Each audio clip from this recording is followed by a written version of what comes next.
ஒருத்தர் கடனை கொடுக்குறாரு, கொடுக்கலன்னு சொல்லிட்டு ஒரு கோர்ட்டில் போயிட்டு ஒரு கேஸ் வந்து தாக்கல் பண்ணுறாரு. ஒரு செக்கு இல்லை ஒரு 138 வழக்கில் இல்லாமல் ஒரு பேமெண்ட் செட்டில்மெண்ட் ஆக்ட்டை தாக்கல் பண்ணுறாரு.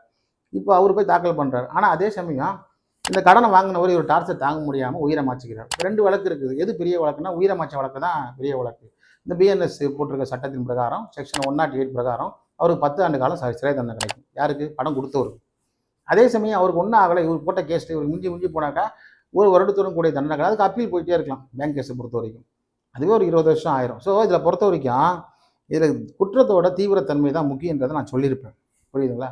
அதனால சட்டம் எல்லாருக்கும் ஒன்று தான். அந்த சட்டத்தினால ஏற்படக்கூடிய பிற விளைவுகள், இப்போ ஒருத்தரை வந்து நீங்கள் திட்டுறீங்க, அவதூறாக பேசுகிறீங்க, இதுக்கு உண்டான ரெக்கார்டட் எவிடன்ஸ் இருந்ததுன்னா நீங்கள் பணம் கொடுத்தவங்க நிற்காது. இந்த பணம் கொடுக்கணும், அதனால தான் இப்போ இந்த மாதிரி அசிங்கமாக திட்டினேன், அசிங்கமாக பேசினேன், அவர் வந்து அடிச்சேன்னு சொல்ல முடியாது.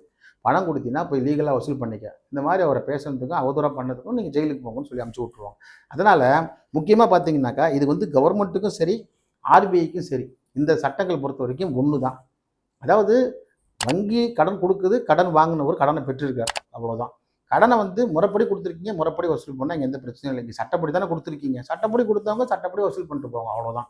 இல்லையா கம்பெனி மூடிட்டு போங்க, நஷ்டமாயிடுச்சுங்க, அவ்வளோதான் நம்ம சொல்லிக்கிட்டு இருக்கோமே தவிர இவங்க வந்து ஆர்பிஐக்கும் இது எதிராக பேசுறது அர்த்தமே கிடையாது.